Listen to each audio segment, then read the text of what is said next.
Greetings, flesh creatures. It is I, Megatron. On behalf of TFYLP, I want to congratulate you for listening to the most refined collective podcast on this miserable little planet Earth. Yes. Here you'll find knowledgeable fans discussing every aspect of Transformers and beyond. Now, enjoy the show while I continue my path to complete conquest of all of you miserable biological entities. Predacons, terrorize!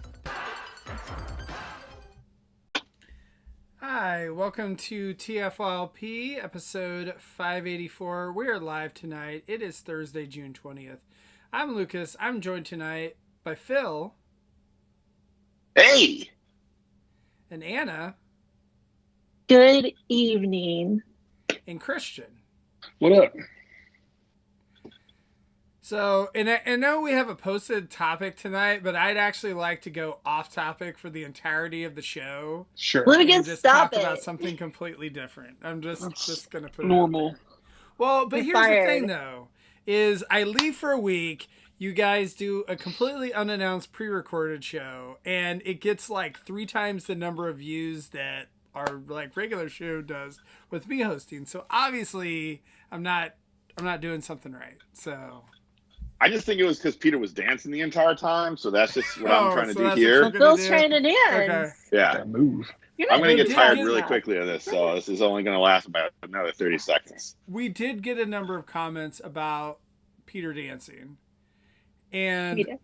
also Peter did make a return, which he hadn't been on the show for, I don't know. It's been a That's minute. true. So Yeah. maybe that's part of it too. Yeah. I hadn't been on the show for like a week, so it was clearly me. So there you go. But actually, before we get into the actual posted topic, oh, there he goes. Alderaan says, "How about talk about some Joes?" Before we get in, I know that we also had some reveals last week on Instagram. Right? Was it last week? The week before? When the heck was this? Yeah, it was last week. Was that Oh, yeah. last week? Yeah. The But they Reverse didn't do a show, apocalypse. so we can't actually do a full show talking about it because they didn't do a show, right? Is that the way it Yeah. works? I think so.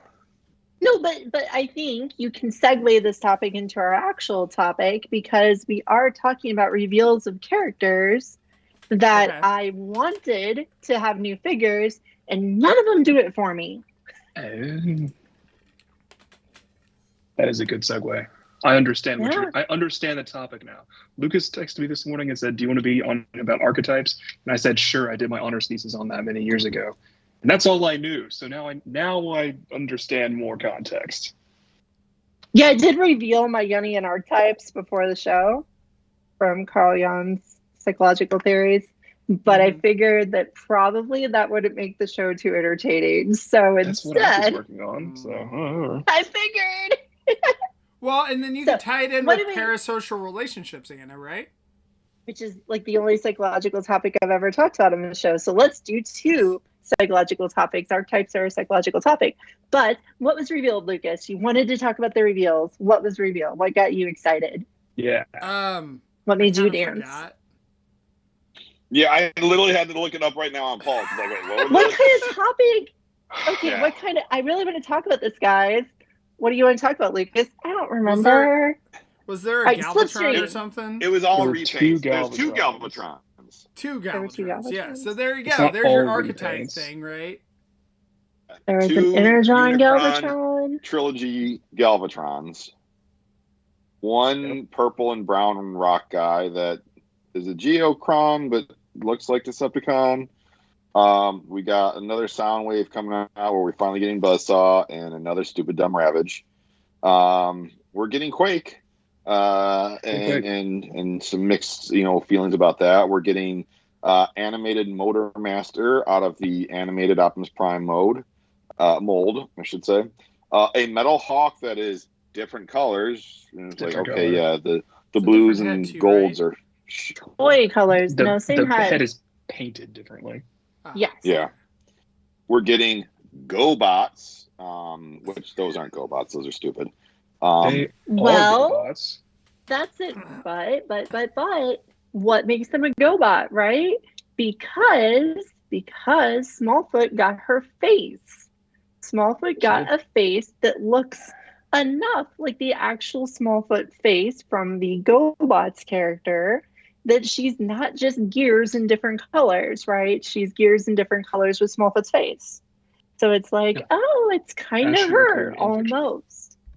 And then Pathfinder is like, I'm just ugly Cosmos. And you hate all the e-hobby. I hate all the e-hobby GoBots. Wow. What? Yeah, they're dumb.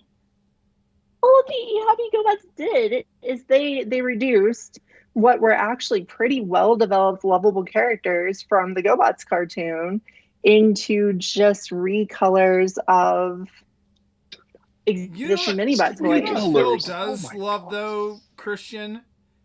G.I. Joe. G.I. Joe. That was the punchline. Lucas gets They're the prototypes from the catalog. That is their purpose. And they slapped the names on them because they could. If they had any other names on them, you would love it. I might.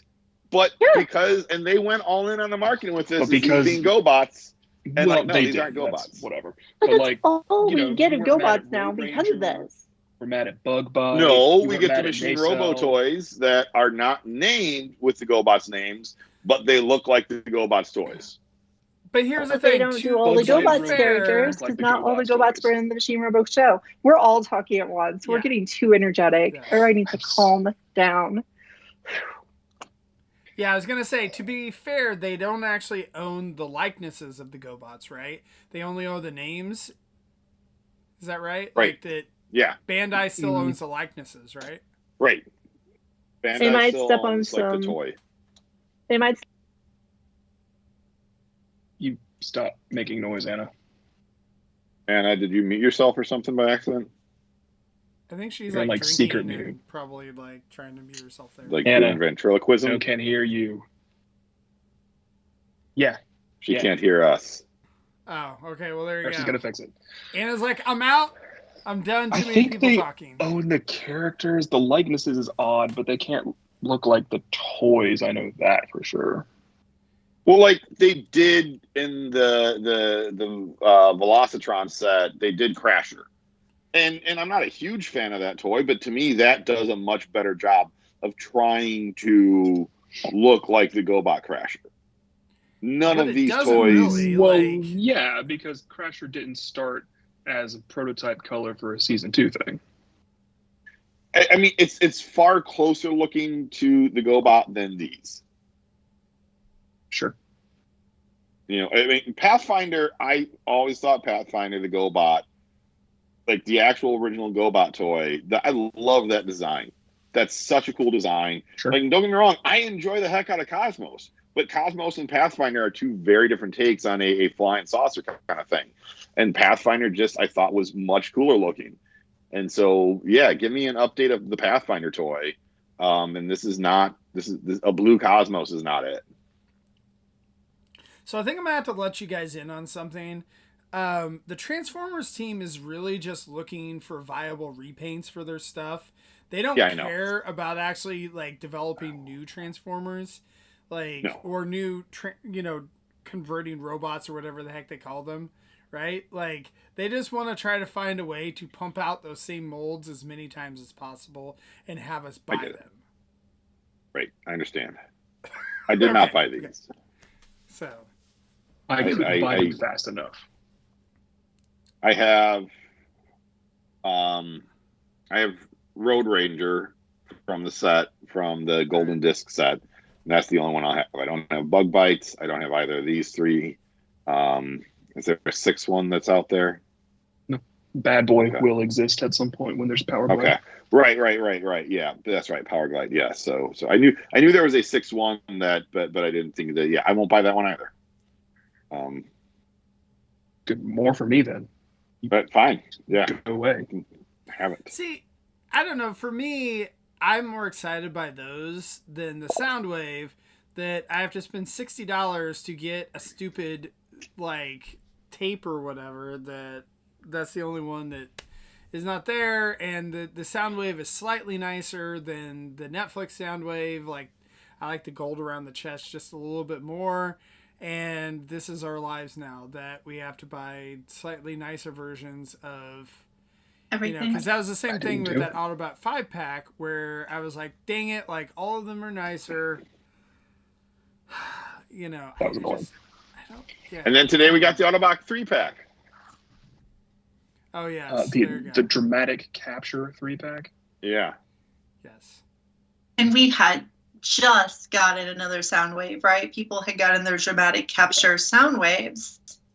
So not only did we have the Netflix sound wave that everybody was like, ooh, this is good. Then we have the dramatic capture sound wave that they're like, ooh, this is a little bit better. And now they have this sound wave coming, the leader, that's like, well, it's about as good as the dramatic capture one, but buzzsaw. So it's like you get to own a million freaking sound waves.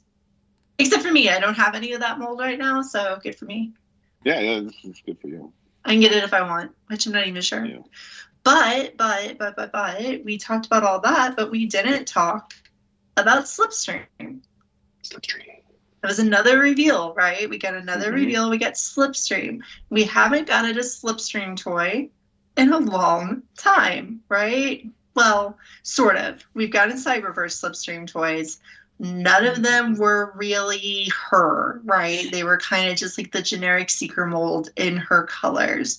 One of these simple toys was actually made with like her face first instead of Starscream's face first, so it looked a little more like her. But then it only half transformed. It was one of those half transforming Cyberverse toys that made you want to like just go like, is this feels like a curse on shoulder and not a gift to them, right? Like, you may as well buy them their finger puppet things instead of buying them a half-transforming toy. But I digress, because this Slipstream is literally just Windblade, right? It's just Windblade in Slipstream's colors with a very, very generic Seeker head, right? The head doesn't look feminine. It doesn't look like it's like kind of plotting trickster head that would be like playful and troublemaking like the animated head. It doesn't look like the angry, overworked leader that the Cyberverse character was. It doesn't capture any of the Slipstream's personalities, right? All incarnations of Slipstream always have a very strong personality, and this head captures none of them. Right, it's just like this bland head it's there, right? Like, yeah, it's a Seeker head. It's basically like putting a Seeker head on a Windblade figure, making it purple, and then saying that it's Slipstream. And yes, she has her arm cannons, so that's something. They may or may not fit on her arms. None of the pictures showed them fit on her arms. She was just holding them in her hands, which is really worrisome for me because, again, even when you take Slipstream down to her most basic elements, she is a Seeker. The guns go on her arms. The null rays have to be on her arms, not in her hands. So does that adequately represent what we want from Slipstream enough for it to be your Slipstream? No. And that's what a character archetype is, right? Like, the archetypical Slipstream has to have certain qualities about her. And when Paul and I were talking about this topic, I focus on the character qualities, right? Like, I want the personality shown in the face. I want the personality shown in the character on the show. I want the personality shown in the dialogue in the comic book. He was instead talking about, if you let's say you release a Starscream that is a car, right? Let's go some alternate action and, do a Seeker that's a car. Is it still a Seeker? Is it still that character when it changes the alt modes, when it changes what the character looks like or does significantly? So here we have, Slipstream. The question is, without personality, without her even looking, again, like the original Slipstream is a Starscream clone, right? So her being a remold of Windblade instead of a remold of Starscream necessarily makes her less Slipstream. But her first toy was a remold of Windblade. Second toy? That's her second toy. Yep. First one was What the was the Prime first first edition one. The what? It was remolded from Prime first edition Starscream. Oh, okay. Oh, okay. Yeah. And the second one, the LG one, was from Windblade. Gotcha. They were but that- fairly close together, but about 2 years different. But that LG one was heavily retooled. Yeah, Like, there's the head on lot. that one is very good. The head on that one is very slipstream, and it's a slipstream of a slipstream that never existed. Too, right? Yes, they gave her a new chest. There's a lot different about her. Like, when you see the two figures together, you're like, oh wow, this did come from Windblade, but gosh, that Thrilling 31 blade is largely regarded as a figure that was like, it was necessary to get Windblade out, but man, it wasn't very good. Whereas the Slipstream, the LG Slipstream, in addition to being very expensive to import at the time, people were spending $80 easily to import it back in the day, when it should have really cost more like 40. It was great, right? It really captured the character. The expression was good. She was given a different personality in the Legends comic, but it was still a quirky kind of like, very strong personality, even though it was a really weird plot. As Peter and I discussed last week, her contribution to the story of the Legends comic was that she was recruited into Megatron's office and made to dress as an office lady because Megatron had an office lady fetish. But, aside from that, she had personality. That figure looked good, right? It looked like Substream. And this new one just... You know what I think is funny, Anna, is so you keep harping on all the Transformers, the mainline figures' faces, right? You say, oh, they're too neutral, they like don't have enough personality, yada yada, right? And so I feel like a lot of times that like Christian and I are like, oh, who cares, whatever, it's fine, like kind of deal. But then I also make the same argument about like the animated versus the Prime figures that have been coming out, recently, right? And like I really have been like, I don't know, most of the Prime figures that come out I've not really liked all that much because they have zero personality. Like you're like, well, I suppose that it invokes the character, like sure, like kind of like this Slipstream, right?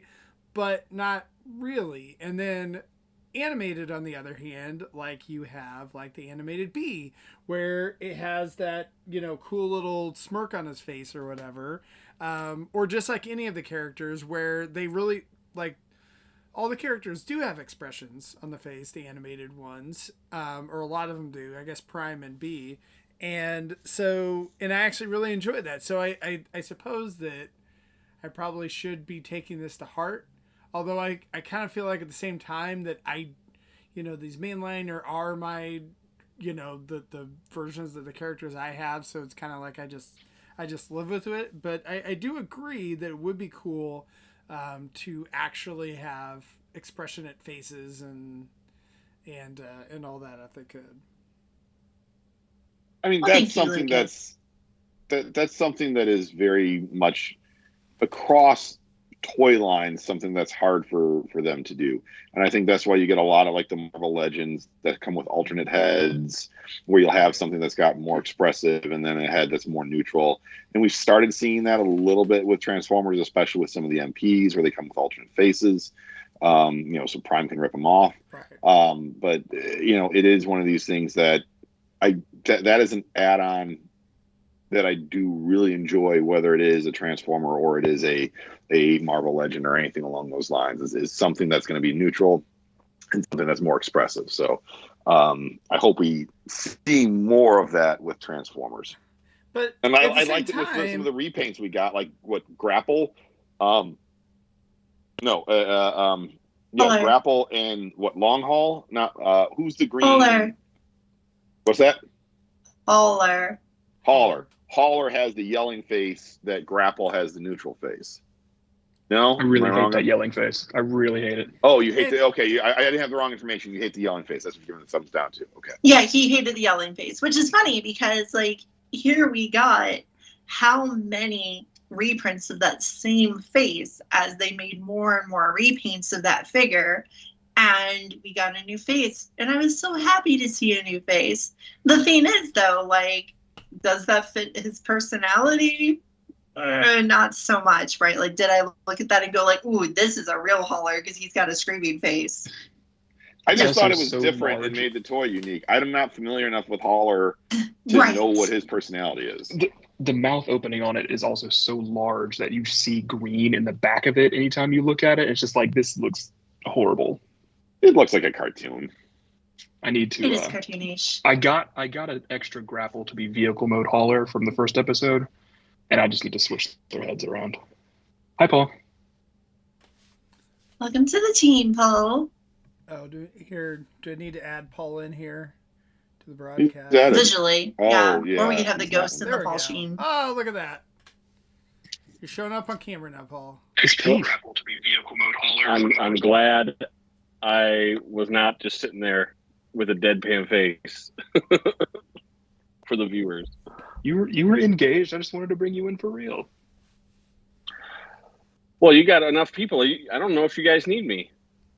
But this topic was a brainchild of both of us, Paul, because I wanted to talk about the personality aspects of Transformers archetypes, and you were talking about like the body and the build and the toy and the alt mode aspect of Transformers archetypes. And those are all important, but I want to know why. Well, to me, it was more coming from a character collecting standpoint, you know. And there's a few notable examples that I kind of like always have on the back of my mind, which are kind of like I use to like size people up. Like, hey, what do you think of this? And one of them specifically is Grimlock from RID. And when I say that, when I say RID, that's confusing too. Let's just say Robots in Disguise 2000 or something. So, oh wait, yeah. Which RID were you not talking about? 2015.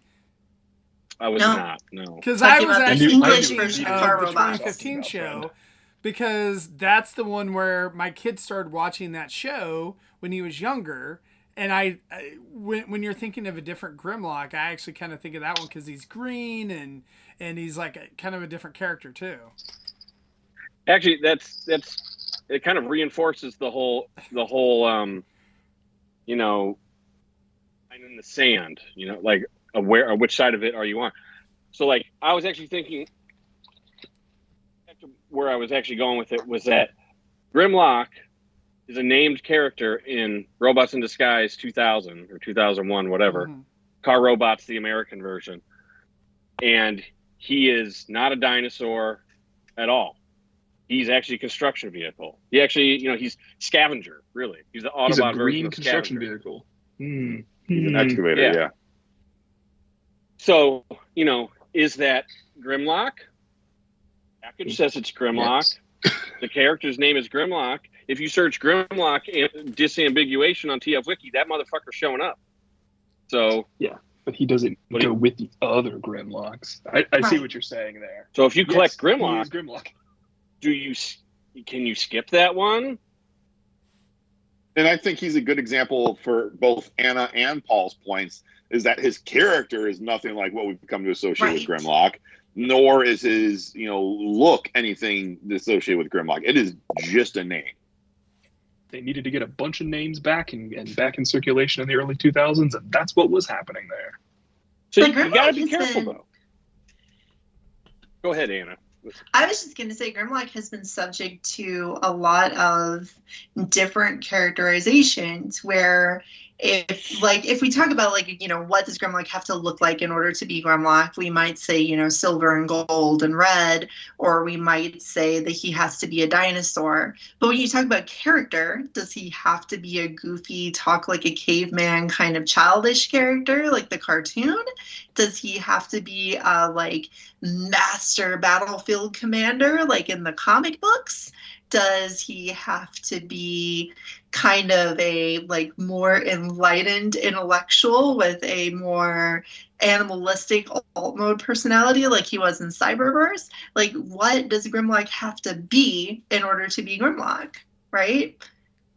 Which is, it's tricky because there's been so much variation with him. A lot of the other characters haven't really gotten that, but they've really played with Grimlock, especially in recent years.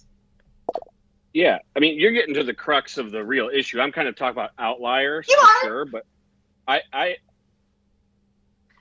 you're gonna meet in the middle. I'm excited for it. I was listening to some Aaron Archer podcasts today, and like I love that he he loves talking about how like confusing it was, when he was building this stuff up and it was kind of getting away from it, and he had to kind of rein it in, like from a internal Hasbro perspective and third party. Like he had to deal with the comic book people, he had to deal with the video game people, and they're all doing sort of different things. And what are the things that make Transformers, and like what you're saying, these characters without being too far beyond, before people don't buy it anymore. Like that's not my Grimlock. When people start, if it's too far, they get upset. And I would say this example that I'm not really a Grimlock. He's a construction vehicle guy. We all know what happened from a break the fourth wall perspective. They had to they were just using names to keep them. They were copyright planning some names. This is another one of those guys. I realized I had an example right here. Buzzsaw. Exactly. That's my dude. Also, these are all Archer drawings, which is what reminded me. I had him framed. I'm very excited about him. But yeah, this is not a tape condor fella. This is the other Buzzsaw. Yeah, that guy's name is Buzzsaw, right? Sometimes his name is Buzz Space Saw because that's how they could parse it back then. But it's like, go with Buzzsaw or go with Sandstorm, right? We've gotten a bunch of Sandstorms recently, right? Legacy Sandstorms. We got in the Scorpion one, we got in the Airplane one, and we got in the classic Triple Changer character one. And those are not the same guy, right? To be a Sandstorm collector, you could choose any one of those.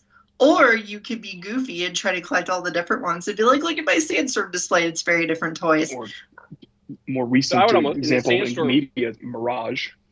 Movie Mirage is not the same as G1 Mirage. Is not the same as RID Mirage. Is not the same as Energon Mirage. That dude's a boat. Or Armada Mirage. That dude's a minicon.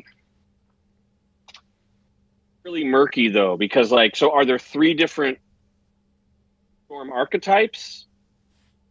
Devar. Or it's really tricky. I think there are. I think it's really tricky because if you chisel the rules in stone for one guy, they might not make sense for the next guy. Right. And you will totally. I have contradicted myself trying to say these are the rules. This is how it is. This is how the fandom should think of this. And it's like chasing the dragon. You're never gonna get it right. It's really, you're talking about really Grimlocks. What's Alternator's Grimlock? It's got all the right colors. It's got the right face sculpt. It's got the sword.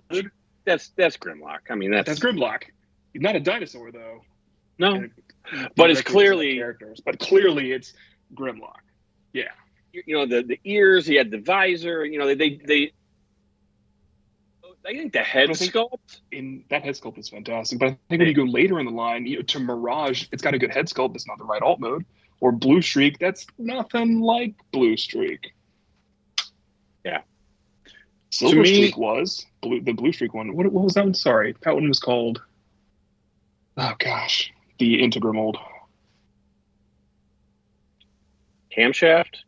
Thank you. Ugh. To kind of bring it, to get off the Grimlock point quick, I just also want to point out, the green Grimlock, the Godzilla lock, kind of is how people were referring to it originally. I remember people being like, "This is bullshit. He's green," that was that pissed some people off. That was a little a step too far, I guess, to some people. I thought it was cool. If you look at the show as a whole, it makes sense. Yeah. Right. That was the colors. They each had colors, like Power Rangers or whatever. But some people are really locked in with color schemes, and if you deviate from the color scheme, they get upset. That's not the same guy. I mean, it isn't the same guy. Well, it's different universe Grimlock, but And I feel like the movie too. I mean, how many characters? That was one annoying thing for me that the Transformers movies, the Bayverse movies or whatever. It's is this whoever pick your character or whatever. Hot Rod, I feel like, was one of the worst offenders. Oh, yeah. That's not Hot Rod. That's Boot Rude.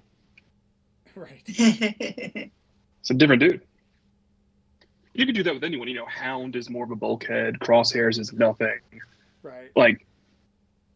Right, but what are they? At least Ratchet But a lot of was times I like say- a medical vehicle, right?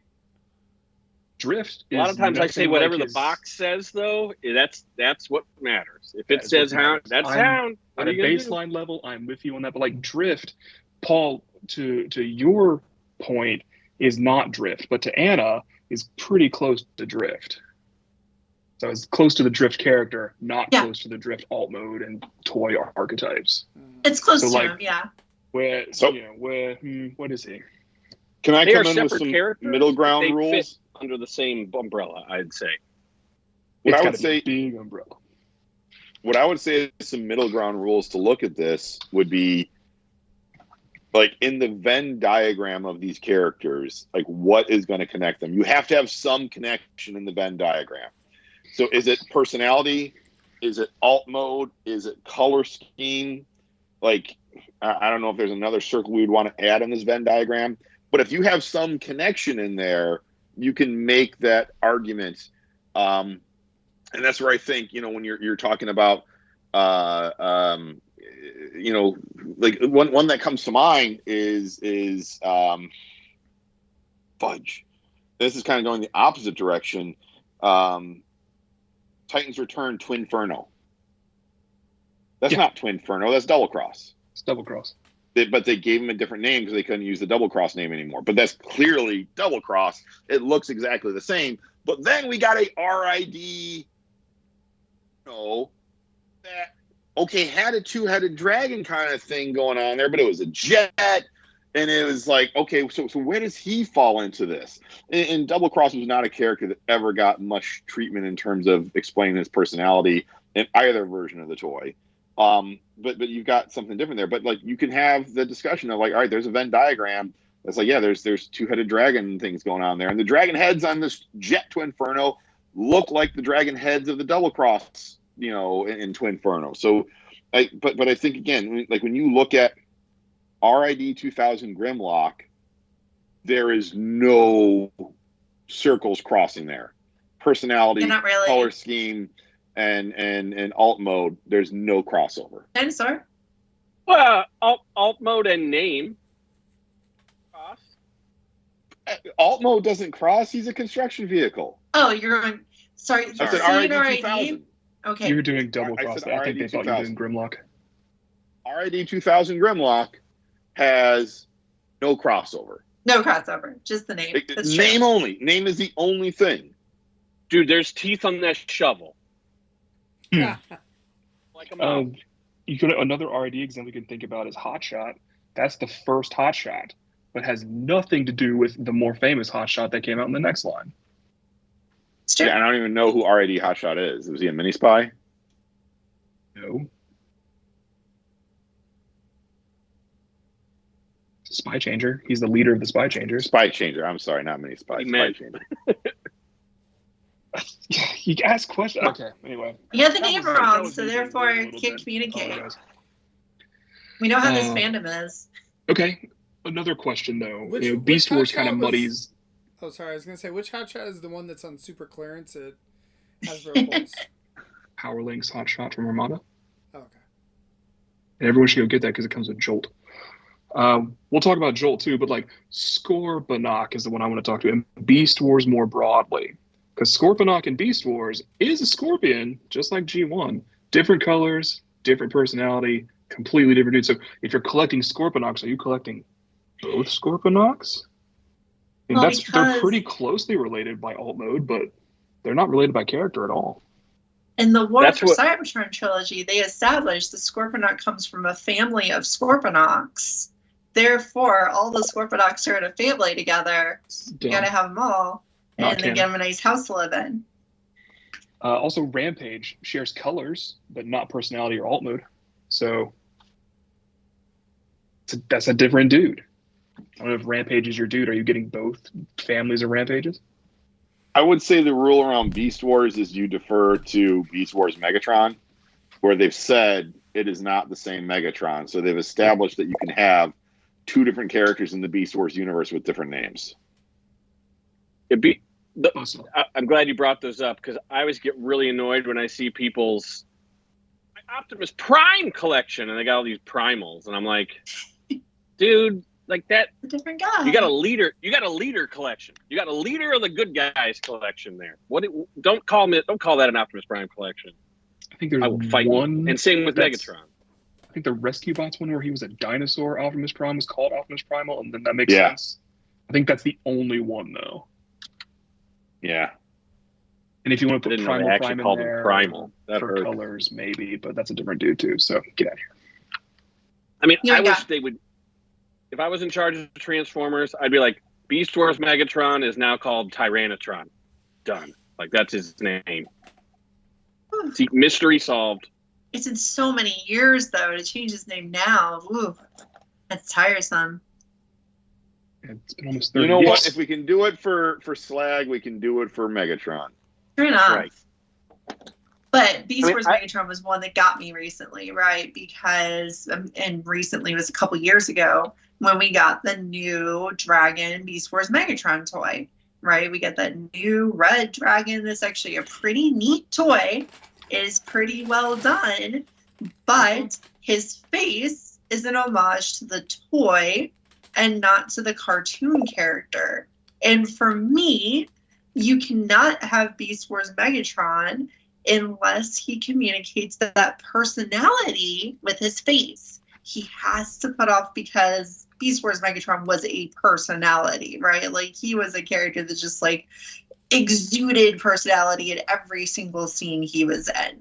And if you just have this, generic Beast Wars toy snarling face instead of a toy that looks all haughty and just absolutely ridiculous like the actual character in the show was, it's not him for me, right? Like, I waited for that toy to hit super clearance so I can justify getting an upgrade kit so I can get his actual face on the darn toy.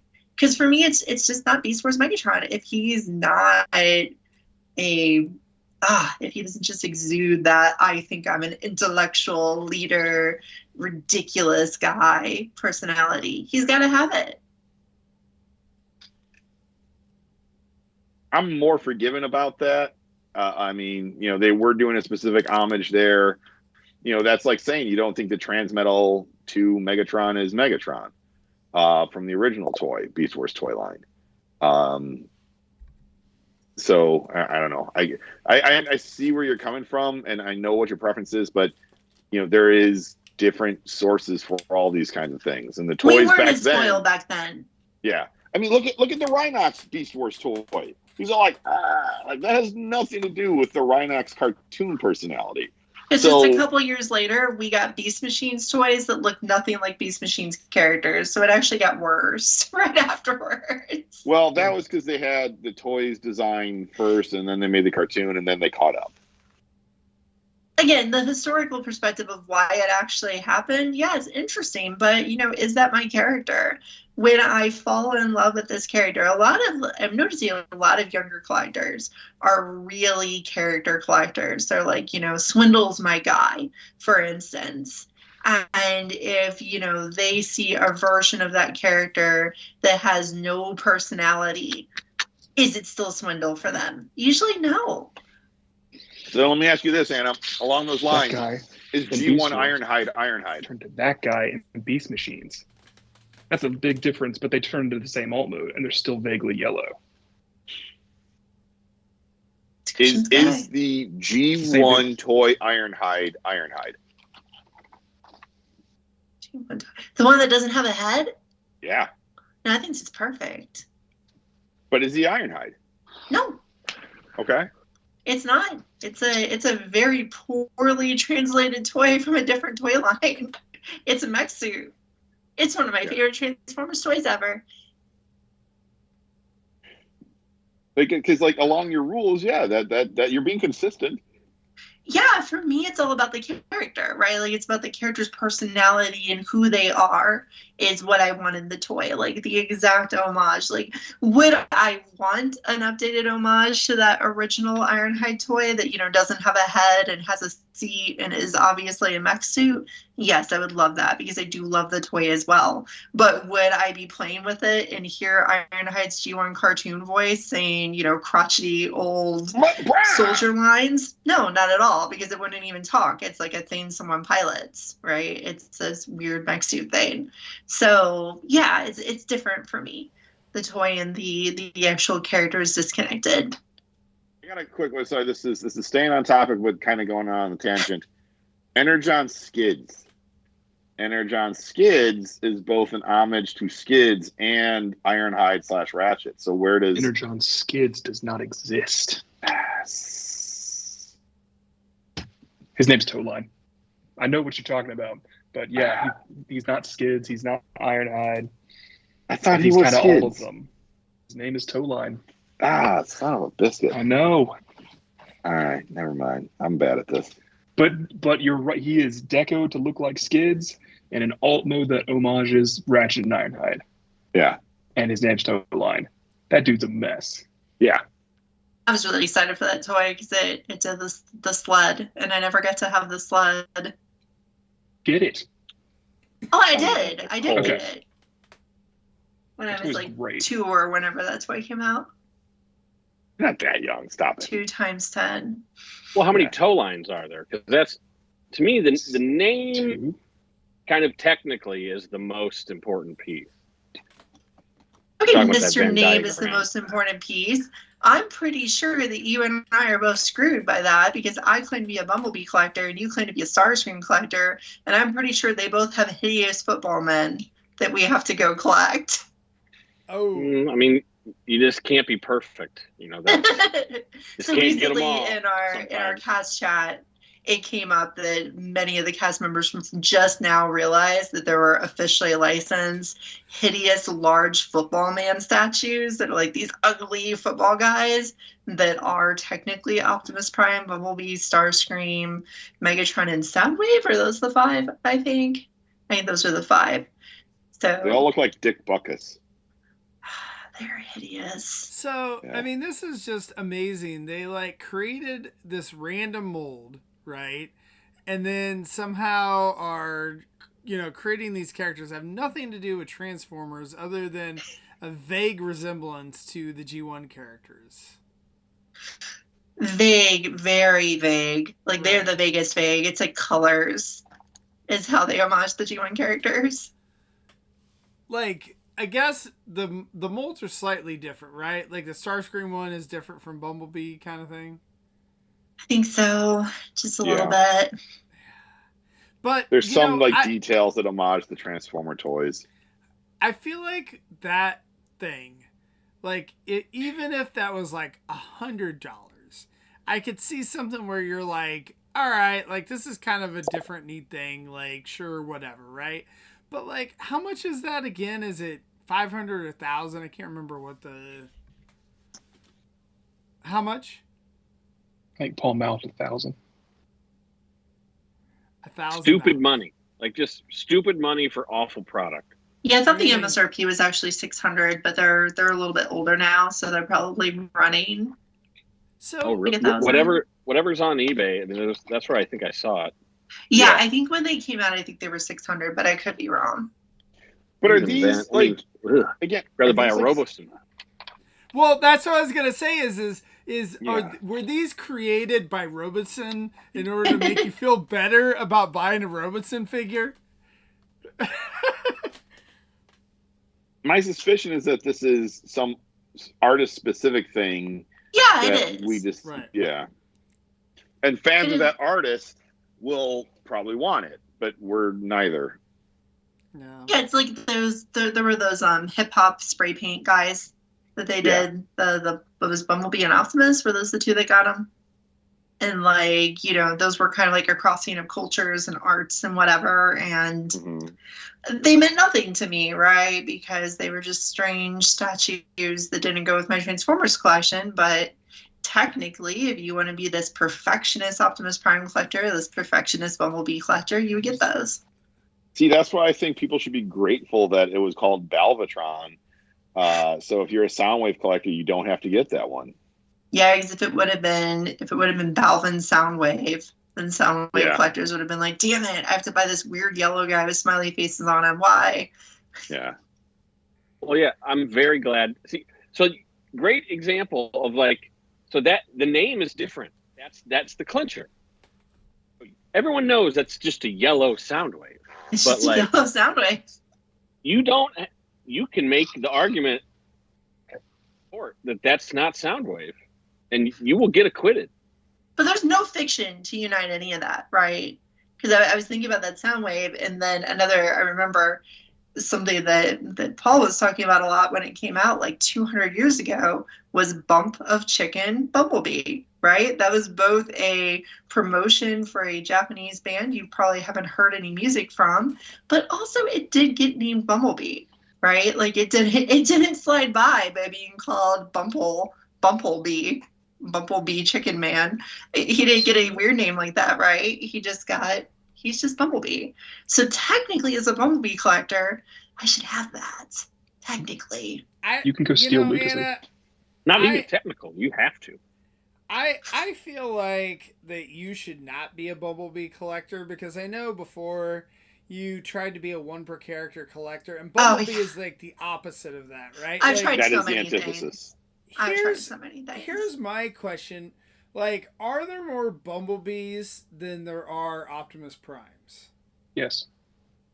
Okay, there the Swarm years were bad, man. So, yeah. So Anna, you decide that you're going to go down the route of the character with the most representations. True, it's true. So, I'm hearing a lot of different things, and I've kind of assembled a theory based on all of them. So Anna, your archetypes are based on characters. Paul, yours is based on design and alt mode. Phil, yours is based on name, which is kind of interesting. No, mine's not based on name. I just am trying to establish some sort of rules. Well, are you being the advocate of the devil? No, I think I'm with you on the rules that I think you have to have 2 out of 3. Okay. Because J Balvintron is not Soundwave in name. It would be Soundwave in design, but it's also not Soundwave in character because it has no character. Whereas the stripes that came with it, stripes in design, stripes in name, stripes in, I guess, not character, but yeah, that's 2 out of 3 for stripes. So it is stripes if you're a stripes collector. If you're a stripes collector, contact us. We want to hear from you. Back to Phil's don't those Twin cassettes have question. names? Don't those cassettes have names? Yeah. It's like Vibros Stripes and the name of the other album, Buzzsaw. Okay, that's right. So, yeah. It's great. another Great Bumble Chicken Bumblebee situation. They have some other prefix. But like back to Phil's Twinferno Double Cross situation, that's not called Double Cross. It looks like Double Cross. And its limited characterization in the LG comics or in the Titans Return book is Double Cross. So like, that's Double Cross for 2 out of 3. Paul's Grimlock, that's Grimlock in name. It's not Grimlock in design. And it's not Grimlock in character. So that's not the same Grimlock. I think you have to have 2 out of 3 of those things. That's the rule. Well, I'm not.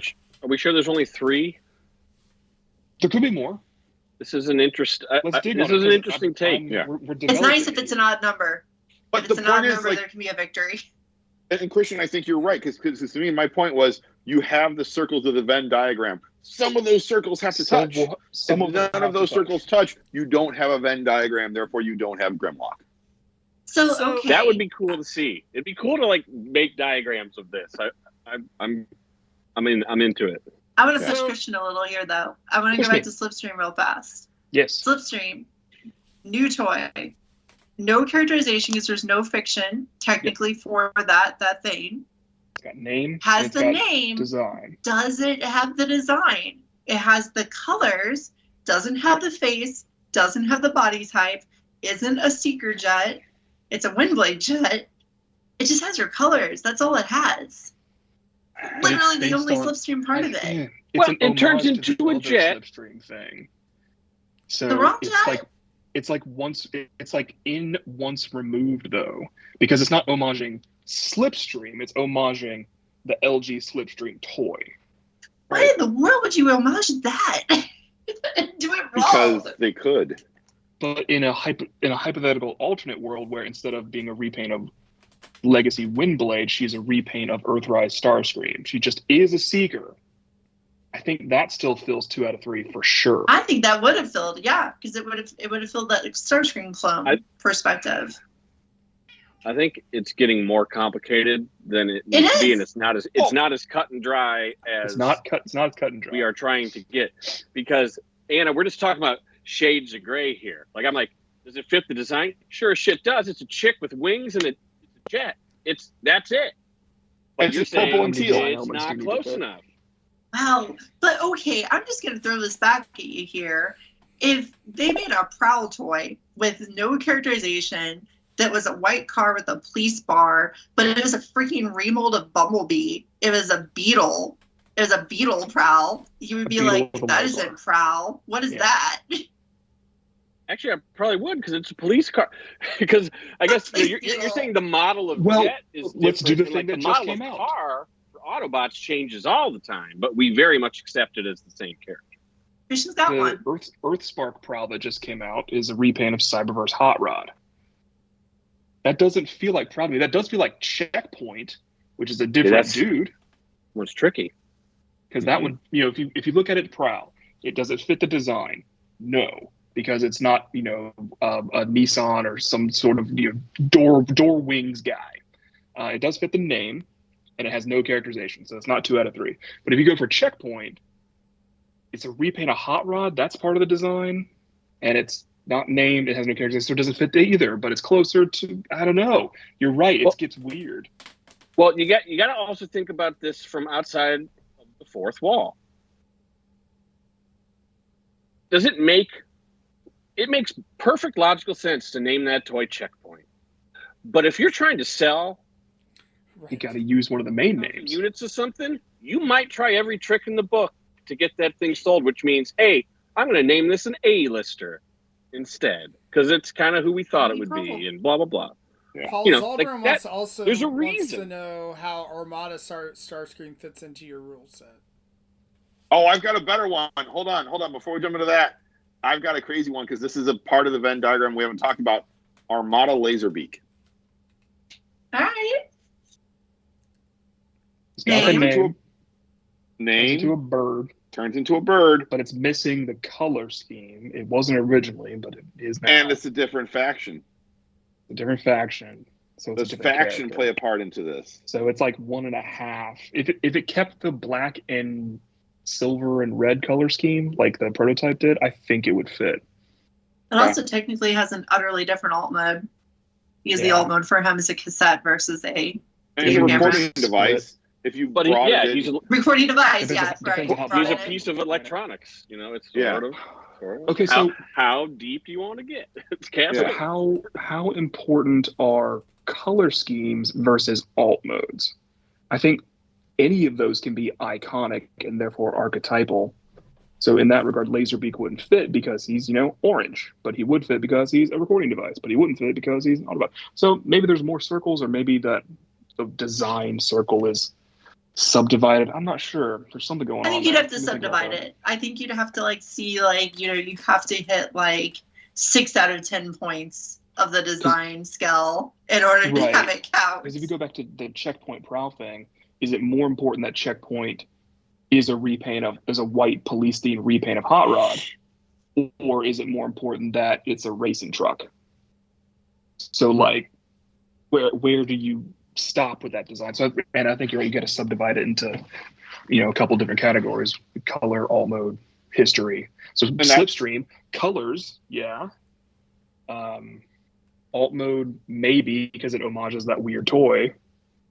Character doesn't exist, name exists. So she's a weird edge case. She's a weird edge case. And that's why I was so unhappy. That's why I was so unhappy with that reveal, because it was I've really wanted a new Slipstream toy for years, and Slipstream got an important role in a cartoon. Cyberverse ran for years, and she was an important character in that series, and she still got a poop-tastic toy that claimed to be her, right? The toy says Cyberverse Universe, and it's not Cyberverse Universe. But she did get a Target exclusive, which gives her points as a character, even though that toy was dog awful. All right, so let's do Armada Starscream. Well, hold on, wait a second. Can I propose? Here's a question. Here's a factor I would throw into this. if you threw these toys in front of my kid, my 9-year-old son, he's going to say that they're all the same character. If you threw all the Slipstreams, including the newest one, the legacy one, in front of him, he's going to be like, yeah, it's the same character. The colors I and think the if you have airplanes same enough. colors. Yeah, the colors, the alt mode, all of that is there's enough design cues that are similar that he's going to think that that's the same character. Okay. Laserbeak, Armada Laserbeak, I don't think would necessarily. He if you put them all together and said, "Hey, are these all the same character?" He's probably going to look at Armada Laserbeak and like, "The hell is this thing?" It's orange. Yeah, we what didn't does he turn complete the into? Armada Oh, a Laserbeak. camcorder. What the fudge is a camcorder? I don't know. It's something that existed 20 years ago that no one owns anymore. If they do, it's in a closet collecting dust. Well, okay, I'm going to finish my weigh in on Laserbeak, and then I want to propose something. Yes. It's kind of fun. I think this is actually good content. If we should have had a list of like, well, where does it land? Weird And edge we cases just to all talk go about, around and different weird edge cases. But to me, I'm a little quick and easy here. Laserbeak is the Armada, or as I would call it, the Unicron trilogy representation of Laserbeak. And if you collect Laserbeak, that's your Armada Laserbeak. And later in Cyberverse or Cybertron, you got to get Soundwave because he actually has like a more real Laserbeak. Like to me, it's like if the character collector is going to feel like they have to get it, like there it is. That's what it counts. Well, I was gonna say that ultimately the Hasbro, brand team or whatever that was making some of these decisions back in the day ultimately probably didn't care. And as we had mentioned before, that they're slapping names on the box to keep the trademark, or the whatever, right? And I think that they would all be amazed if they happen to see that there was an hour-long podcast that was breaking down all of the rules of character collecting on these things, where they're just like, yeah, dude, we just picked a name out of the hat. Like, it looked close enough, whatever. That's the reality of the now, right? When the current design team is making a new Slipstream, they're doing it for different reasons. They're not trying to preserve the name. They're trying to reach out to the Slipstream fans, right? They're like, okay, all 7 of you Slipstream fans, we're going to target you today. Right, but I mean, I think the design team now is, you're somewhat very different. You have a budget overall that you have to do. You have X number of characters you have to do. So, it's like sometimes you have to like cut a few corners to, if they do a complete redesign on Slipstream, for example, like, are they going to be able to create whatever else XYZ character as well? And, the answer is probably no. So. Yes, because I think we figured out a while ago that they budget by assortment, not budget by figure necessarily. So that new mold Optimus and the extensive remold to get Quake meant that Slipstream got less of that budget. Right. Theoretically. Paul, you said you had a direction to steer us. Everything that got released or put up for pre-sale last week was all repaints. That is not correct at all, but that's okay. What? Quake is a very extensive remold and has 2 new Target Master partners, and Optimus Prime is at 100% a new mold. So. Oh yeah. What's the Optimus Prime? Optimus Prime. Oh yeah, the mini missing link. Yes, Master has a new head. Slipstream has new parts. But I mean, all right, you're. No, Christian will push you on repaints. I've done enough shows with Christian. It's not just a repaint to him if there's any remolding. All right. You're in my opinion, you're picking nets.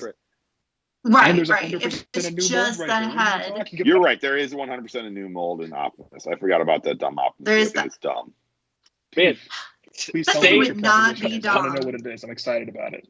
Come from the clickbait titles or the Firestorm roast Christian just gave Phil. Holy cow. That was worth every second of getting to this point of the podcast. And now I'm not going to send you the Mountain Dew you asked for. Oh. That's fair. I like this one. So Oh, that's delicious. I am curious about that Prime, right? Like, what do you guys think about that? Because no, like, I don't. Lucas, I'm very sorry. That's going to make us be off topic. I'm sorry. Paul, See, this is I what I I do do. want to hear your what Paul has to proposition say. is, I know. because you sounded very excited to get us to talk about it. You said you wanted to talk about Laserbeak, and you had another you wanted a proposal thing, and you talked about going through the list of edge cases. And we still have to What talk you about want us to do, Zaldron. I'm excited Zaldron's about. question. And we'll get to Zaldron's question too. Well, I was done. I said my piece on Laserbeak. Oh, you said you had Wait, you Laserbeak said you had another thing you wanted to talk about. Because you're like, Well, yeah, I thought we could. go around. That we have kind of a good rapport going right now, and it'd be cool if we had like some more of these edge cases that gets us talking. And Zaldron did ask about Starscream, so I could go there. Go Starscream, please. Are you trying to turn us into edge lords? Yes. There's Yes. a thing. There's a thing that caused me to want to do this topic that I do want to bring up before we evaluate a few more characters, though.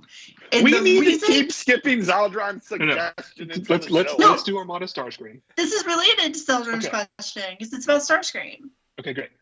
So it's what makes a Starscream, because I have seen multiple people being very excited about two recent depictions of Starscream and how they think that really gets the core of Starscream. One of them being the current comic book, the Skybound comic Starscream, who is, a little bit of spoilers, very murderous, vindictive, very evil character.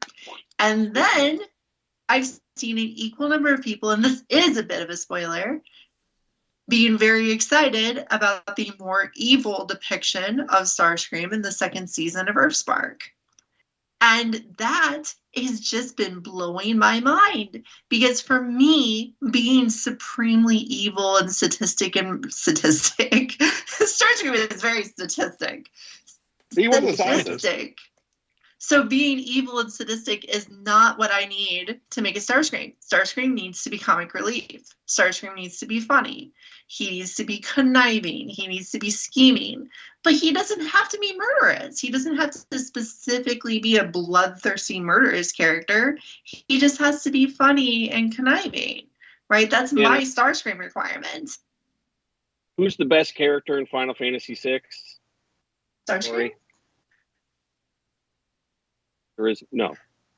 But I'm trying to figure out how in the world will this connect together. It's Kefka, and you know it. Okay, yeah, all right. Okay. That's Starscream. Yes. Kefka is a real bad person. No, you're right. And Because Kefka captures all the Starscream components, right? My components, where he is funny, he is conniving, he is traitorous, he is scheming, but then he is also the really evil character who does awful things. He destroys the world. He's capable of everything bad. Starscream, to me, a lot of it, and I haven't had this since the beginning, it's the voice. The voice is so unique, and at least we do have right now a really good kind of stand-in. We got Frank, and he's awesome, but it's really hard to. There's just something so unique about Chris Latta. You can't deny it, and he was Cobra Commander as well. I mean, those are some of the most that voice and Skeletor, they're kind of similar. They felt they left a real big impression on me, and I think it's hard to emulate. Cartoon voices. Is Cobra Commander and Destro the inverse of Starscream and Megatron? I don't think so, but I haven't watched G.I. Joe enough to really tell you. Destro is more of the competent, diabolical leader, and Cobra Commander is the more conniving, a little bit bumbling at times, and trips over himself. And his plans are foiled by his own sort of stumbles. It's kind of like Bush and Cheney. I get it. It's like Bush is the guy in front, and he's the one waving the Cobra stick, but Cheney's the one pushing the buttons and whispering in the ear of Commander, right? Shadow President. Sorry if I pissed anyone off with that one. My goodness. But it was interesting that you went into the voice, though, because for some people, they're equally excited that Starscream finally has his real voice again in Earthspark because it's Steve Blum again. And that has become many people's Starscream. Yeah, well, right? I love that voice, too. He's excellent. He's very, very good. And Starscream is very different than the voice he usually does, but still really good. That's what, okay, that when they're talking about Armada Starscream, this is not something I think the voice thing, it's not a universal across all characters thing, but it's just kind of a weird outlier with Starscream. The Armada Starscream voice is unremarkable, I would say. I don't even know who it was, but like I can hardly remember it. It's the sort of 2000s anime, like low register voice, which, he's a high register dude. So it was kind of, he's sort of not great. To me, it's in the vein. It's not trying to like imitate Lotta, but it's it's in the vein to me.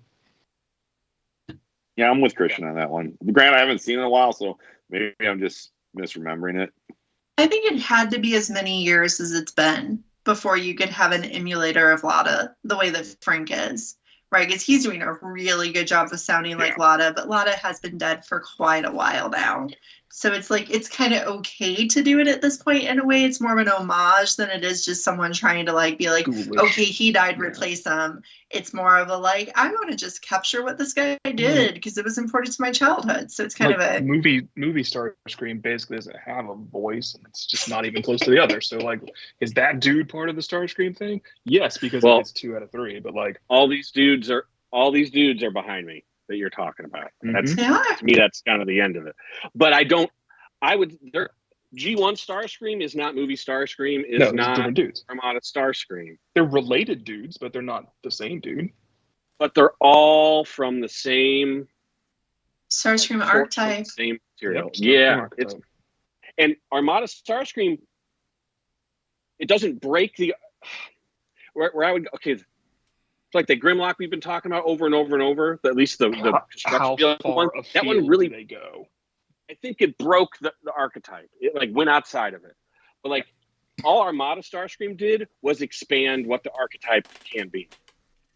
Because it was that good. And that's what's really great about this type of collecting and being interested in this archetype stuff is when something is new enough to stay within the bounds but expand it a bit. And that's what happens with the lore in general, too. Like as we get new series that introduce a new concept, it's like, whoa, Transformers just got bigger.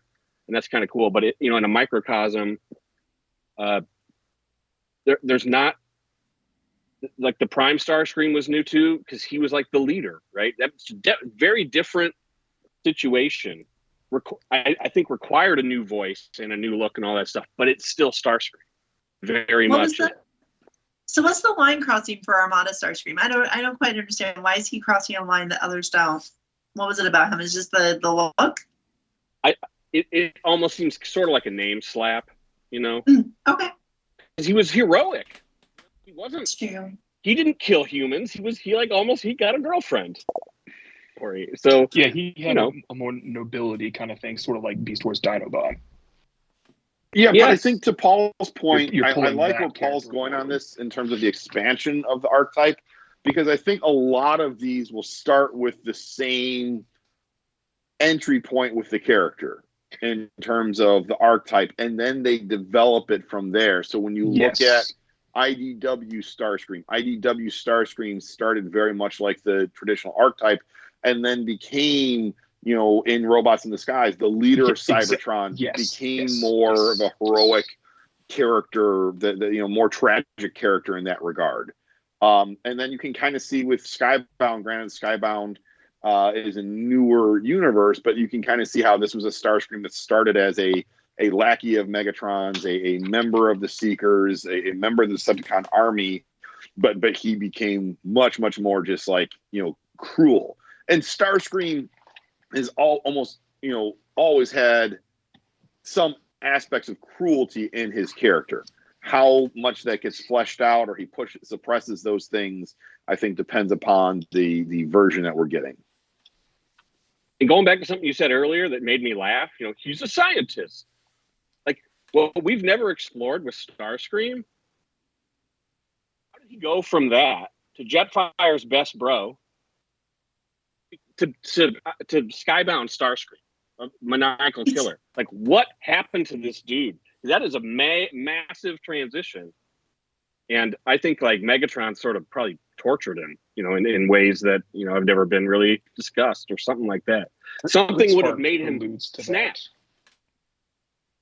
Torture, psychological torture to this guy, I don't know. Another piece I want to talk about just very briefly, because it's not going to be big, but the way that we as really super fans understand these characters and archetypes and stuff is what to me makes Shattered Glass really fun and what made Shattered Glass 2 really not fun, because the first Shattered Glass plays on that. Like, that Starscream was a scientist, so the one that's in Shattered Glasses plays more on that. It's not the cruel side, it's the kind scientific side, the supporting the team side.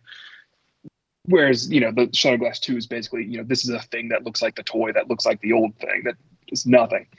But the first one, since you understand these characters so well, you understand what happens when you invert them. I just think that's fun.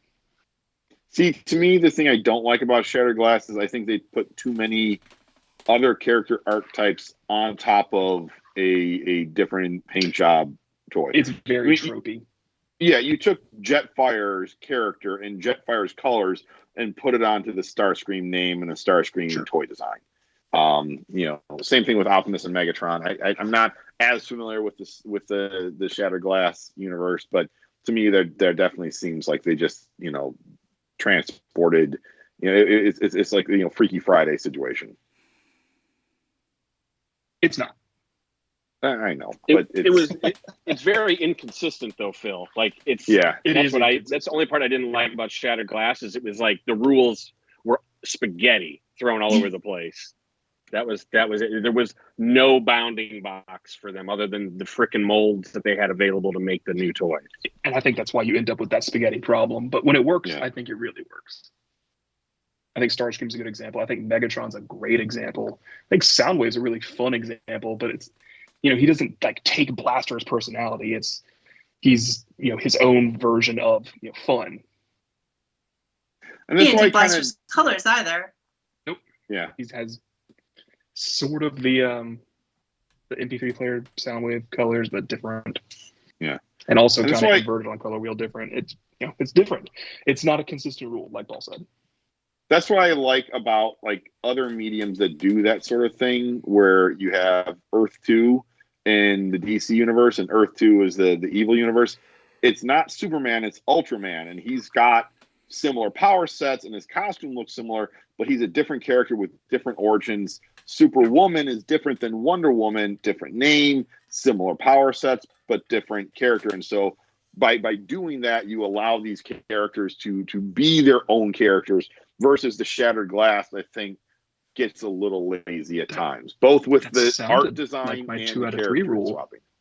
What's that? That sounded kind of like my 2 out of 3 rule. Yeah, I mean, I think in terms of too, though. In terms of like Earth 2, you're getting the Venn diagram. You don't have much crossover. You just have the names are different, the characters are different, but the design is kind of similar, or homage, or that's where you can play. Yeah. Anyway, yeah. I think there's something to this rule. I wonder if anyone else has written about this. The answer's probably, but fun to think about.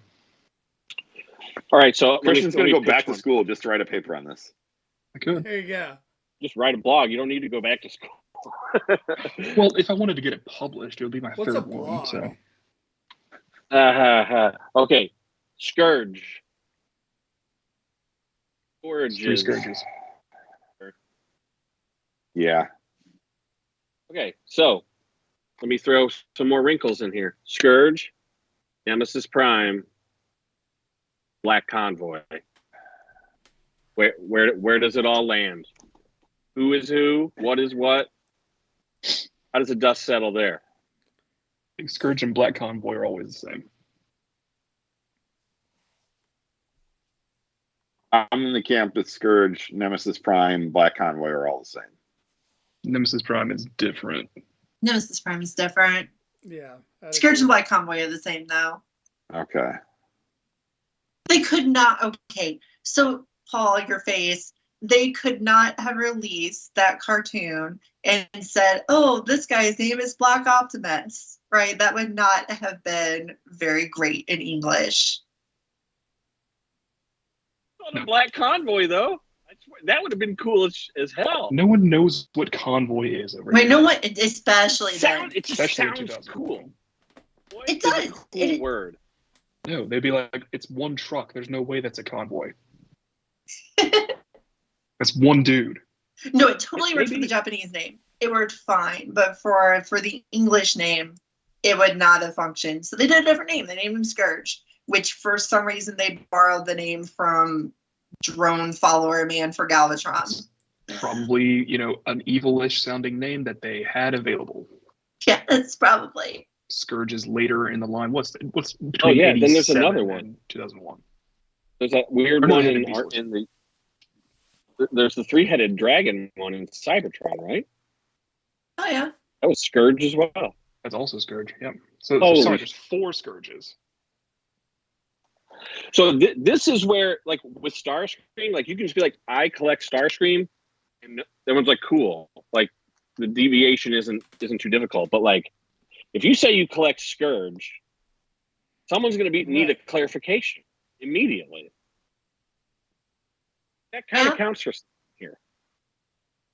Yeah, and I think that's part of Phil's writing thing. Like, you're saying with the Starscreams, you start with the same basic ingredients, and then you allow the writing to differentiate them. With the Scourges, they're not starting with the same ingredients.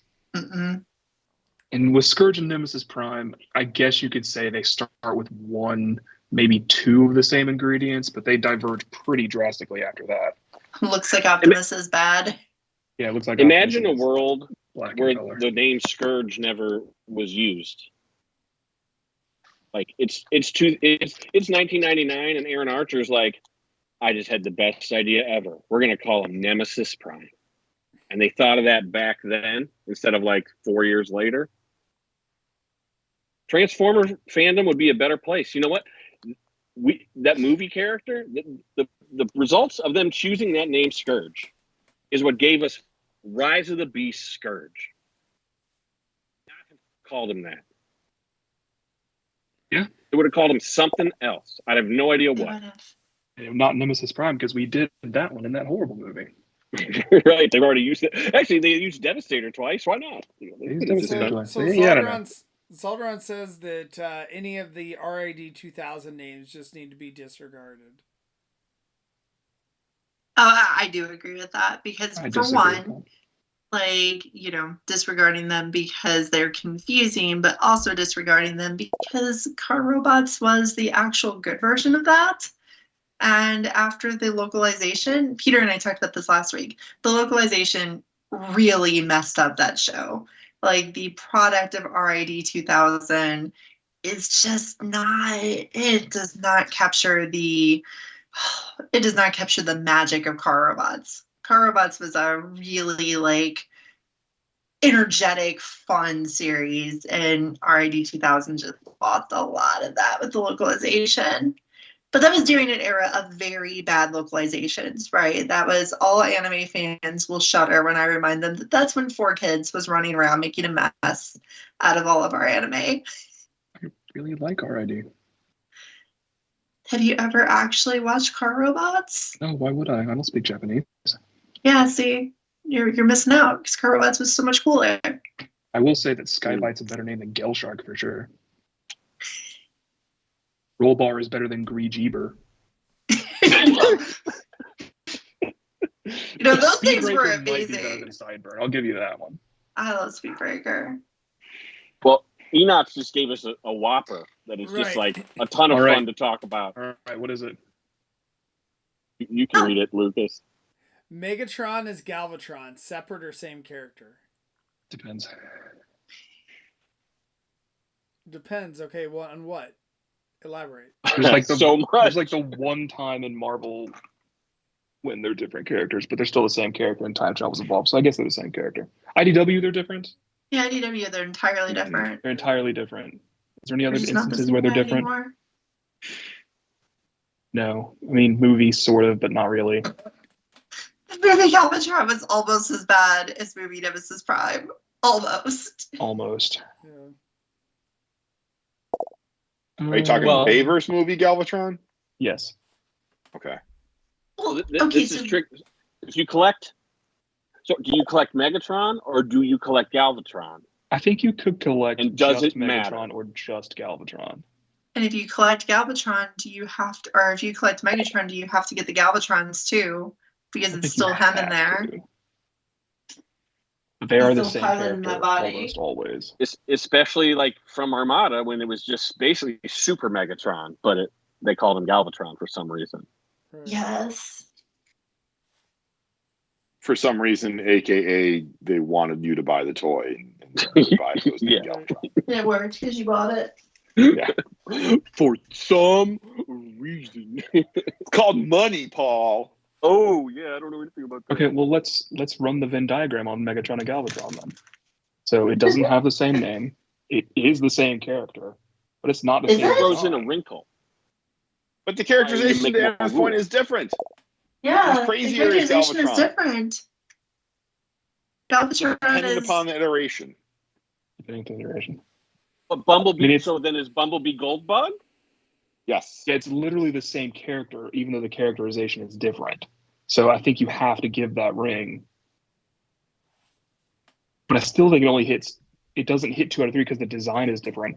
A handgun is different from a gun emplacement. Silver and purple are different. The head sculpts are different. I think it's too different in design to say, it's definitely the same thing. So I think it only hits 1 out of 3. Take this one in the ballpark of they're 2 different characters, but they can also be the same character. So like you can delineate really like, oh, I only collect Megatron I or think Galvatron. that one has a really clear delineation. And I think there's other Well- examples of this. Like I was gonna say the movie characters too, where like the Insecticons and whatnot that turned into Scourge, right? Right. So wait, let me ask this then. Yeah. Is the Last Night Megatron, is that Megatron or is that Galvatron? They're one and the same. But is he the same Megatron as the Megatron from the earlier 3 movies? Yes. Yes. he Why? is, but what's the box say? Megatron. You can always, what does the box say? But no, because Megatron gets blown up, and then he gets brought back. His brain patterns come into the semi-truck Galvatron. that makes Galvatron. Yeah. And then last night, all of a sudden, he's Megatron again. Yeah, I think they're just. Well, pretty much okay, so more- Galvatron was a name that was forced on him in that world, right? Like the Oh, good people who point. remade him. Like Yeah, they, whatever. they whipped him until he said his name was Toby. Is that it? They were like, He's we're designing NBE Galvatron. 52 now. I don't think does he ever call himself Galvatron? I don't remember. I don't remember either because I But they have did never use Frank rewatched that Welker's movie. voice for it, right? No, maybe. Yes. I Okay. thought they I did. think Yeah. so. I think it's just him. I think it would just be a clone of Megatron. It was like a clone for a minute, and then it became actually him. Yeah. Yeah. Okay, so look, I want to do delineations again because that's kind of cool. I think Paul Bumblebee Goldbug is less stark than Megatron Galvatron. I would also make the same argument for Hot Rod Rodimus Prime because that's more Hot No, Rod. that's the same growing character. Goldbug's a new dude. IDW, man. No, Well, Goldbug's that's the a same different guy. dude entirely in IDW. Yeah. Oh, But so is yeah, Megatron yeah. Galvatron. So I guess mostly it depends, but generally Goldbug is just Bumblebee. But Rodimus and Hot Rod he can go back and forth depending upon what his jewelry accessory is. Yep. Well, So I'm saying that delineation is not nearly as stark as Megatron Galvatron. Yeah. I want to stick with Megatron for just a second, just because there were two things that made me want to talk about this. There was the people talking about Starscream being like, Starscream's super evil, so it's the most Starscream ever. But then it was a conversation I had with one of my book club buddies who was talking about how I just cannot stand depictions of Autobot Megatron. Right? He was like, that is just not a character I want to deal with. I don't think Megatron can be an Autobot.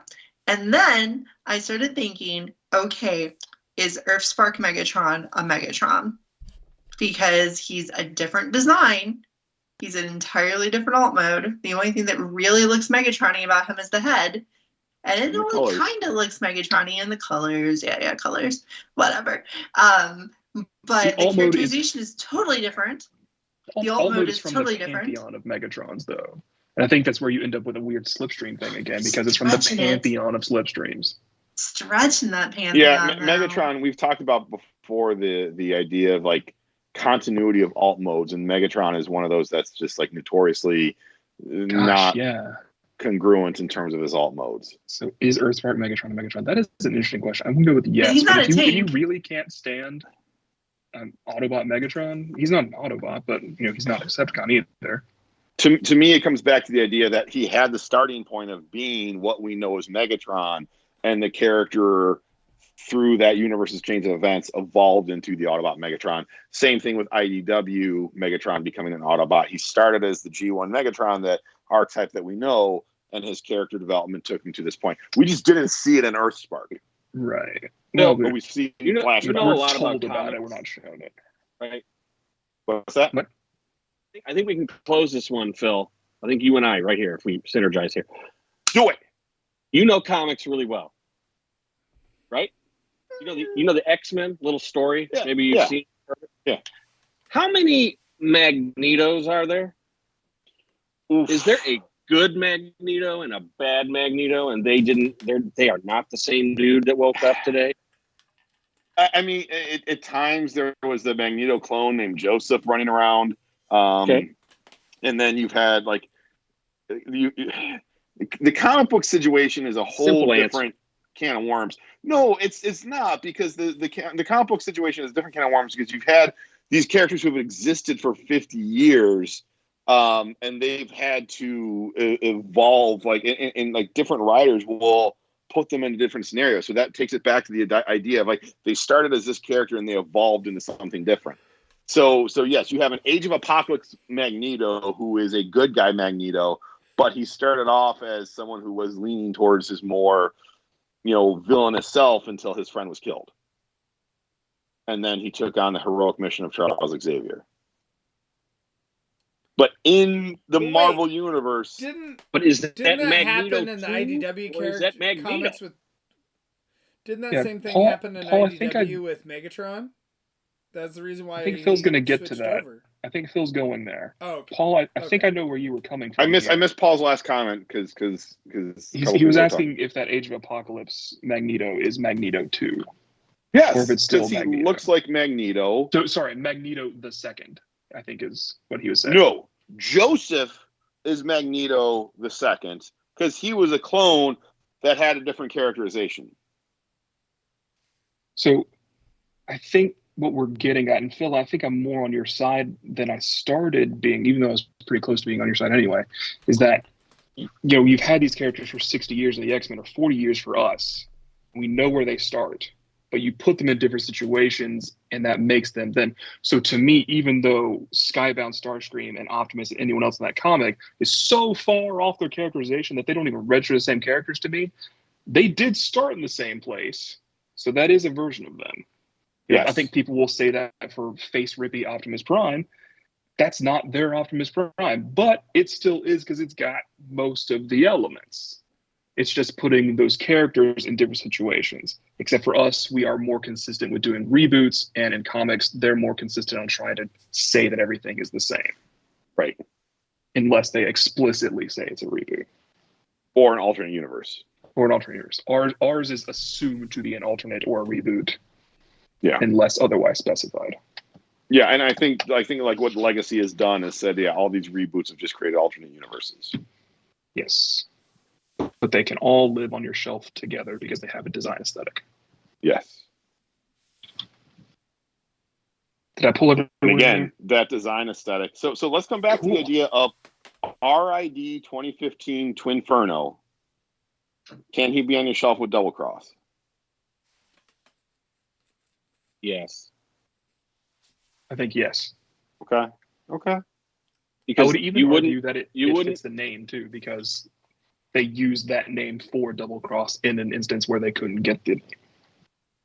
So because you have Titan's Return Twinferno that looks like that links G1 Twinferno. Twinferno. That links. Okay. Yeah, but if you didn't have the Shock Titan's Blast Return, and Shockwave are the same as well. Right. Exactly. That is breaking the fourth wall, sort of like. Yeah, you got to take another piece of context there. Yeah. But I think if you had just the Jet Twinferno and just the G1 Double Cross, it's a harder sell to put them together. Okay. Because there's two Twinferno toys. There's a Legends and a Warrior or whatever they called it. And then G1 is just a different thing. So yeah, I think if you have the linking one, which is clearly Double Cross in design and characterization, it just is missing the name because Double Cross is not trademarkable or whatever. I think this one is simply Double Cross, also known as Twinferno. Right. Mm-hmm. All right. Yeah. What about AKA is all that is. Energon 6-Shot? Doesn't have 6-shot design. Okay. Doesn't have 6-shot characterization. It doesn't fit 2 out of 3. Okay. Works. I would include it though if I was collecting 6 shots, because to me it's a weird anomaly. Like the anomalies are almost like more fun to have than all the things that look. Well, yeah, that would then be just. But that's the different. Now you're talking about the character collecting and the that's why I think it matters. It does matter because of the character collecting. But I think you're looking at it from that perspective, whereas Anna's trying to look at it more so from the fictional perspective. Yeah, I have been. But that's okay because we've both been talking a lot, and I think we've both like made our points, right? Yeah, like I think they're all really valid points. Yeah, they're almost two discussions. Yeah, it really is sort of levels of the same thing. Because I mean, I definitely acknowledge that the characterizations differ immensely. They just happen to have the same names sometimes, which connects them irrevocably in a way. So I talked about this a million years ago when I talked on here about parasocial relationships. But when 2007 came and Bumblebee design started coming out, and he was not a beetle, I was like, okay, but he still looks pretty cool. That's all right. And then I saw his face and I was like, oh, that face is hideous, but I'm just gonna deal with it because I get it. They were going for bug-like. His name is Bumblebee. And then he starts peeing on people and being a totally different character. And I was just like, that was the line for me, right? That was like, I hate this Bumblebee. This is not Bumblebee. This is not the cool character that I wanted to be BFFs with. And in the 80s when I was a kid and I was jealous of Spike and Carly for getting to hang out with Bumblebee.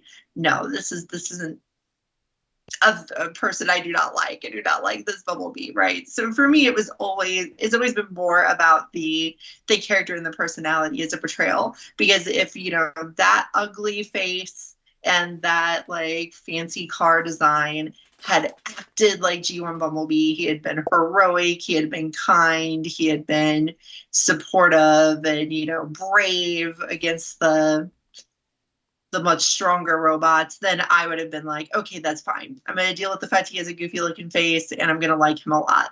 But instead, he's being on people and being annoying, and I don't like him. So, what about B-Movie? Enot's... They tried to bring him back. B-Movie. I was going to bring up, Enos was talking about Prime Wheeljack and G1 Wheeljack, right? Yeah. And, again, like Phil was saying, that shares the name and the design or whatever, right? Or similar designs, color schemes and such. But then, like, Baver's Wheeljack is completely off the rails. Like, what was that? 1 out of 3. Yeah. Yeah. So I mean, you get the if you say you divide we're looking at three Venn diagram pieces, and you divide the character one into however many pieces, 10 pieces. I think you get the name, that's his name, except it's not his Q. And then you get that he's a scientist, and that's like 1/10 of that ring, and the design is not the same. So I think that's not the same dude. That's not. What about the other Wheeljack then? But Prime Wheeljack? What about the later movie Wheeljack then? What about the new one? The new one that's a brown van. Yeah, I forgot he existed. Let's do that one. Name, yep. Design, not at all. Characterization, I think no. No? Does he do anything? No. Not much. I'm gonna go with no. There's some All right. cues to kind of give you that he might be a nerd. I got one for you. I got a tricky one. This is a two-parter. Energon Downshift. Energon Downshift. Energon Yeah, Downshift we're going and with. Wheeljack. I think that one counts as well. That one's Who the tricky heck is he? because the design is reverse. so strong. Yeah. But the But name, the name is not there. Characterization is definitely not there. But like that design. I don't is remember so his strong. characterization, to be honest with you. Energon is bad. But he's not a scientist. He's nothing like that. So like I would go with no, but I would still put it in a collection if it were me. So then, Just like the Paul next would question put would be, Energon's 6-shot in his collection if it were him. then the next question is Cybertron Downshift. No. Okay. Even though he's got the same head, he's got the distinct Wheeljack head. Yeah, he's definitely an homage to Wheeljack, but he's not part of the Wheeljack. Yeah, but lineage. like totally different alt mode. And I think, Christian, you brought up a good point about like some of this comes down to, I think, Paul's rules, because there's so many of these characters that didn't get any kind of characterization. Even if they appeared in shows, they barely got any lines or any dialogue. And then there's so many, like we talked about Twin Inferno and Double Cross, where they've gotten absolutely no characterization throughout the history of the line. I want to throw one out there that is unsolvable. Early and mid 2000s characters named Swerve. Why are there a bunch of Swerves? Because Joe Kide is amazing. Are any of those Swerves actually related to each other or the G1 Swerve? No. No, they are not. you put them all in a Swerve collection. But you could put them all in a Swerve collection. There's just no And it would look unifying pretty theme. cool. It would look pretty cool. They're all red. I want to weigh in on the downshift thing, though. And this is where it's easy to contradict yourself when you're having this discussion. That's why I think we should try this again with the actual diagram and like take score or something. But downshift, mentioned both Energon and Cybertron downshift, no one would put those in a downshift collection. They would put them in a Wheeljack collection. They wouldn't put it in G1 downshift collection. Yeah. You could. I'm not. Someone out there probably's done it. So like, okay, you can choose which one. But I would say 98 times out of 100, if you're making a character collection, you're going to see those in a Wheeljack collection and not a downshift collection. So it's sort of a Wheeljack, aka downshift, and then if you go to the downshift page, there is no aka. It's just this is downshift. And then let's back it up. Armada Wheeljack. Again, different dude. Okay. Yeah. Different character, but it's definitely under character. I'd put it under the Wheeljack. It's the Armada interpretation of Wheeljack. Is it? And they call them downshift. It's his name. It's his But name, he doesn't but look like him the at all. Cardinal- Energon different. downshift is called downshift because Armada Wheeljack used the name. Right. But it otherwise is not related. yeah. Yeah. So Armada Wheeljack is not a dude. You just call him Rampage or whatever. But I I'd think put what him this in is your. showing, You could also put him in your Sideswipe collection because that's what he was in You Japan. could. Yeah. and put him in a sideswipe collection. I think his name is still Rampage though.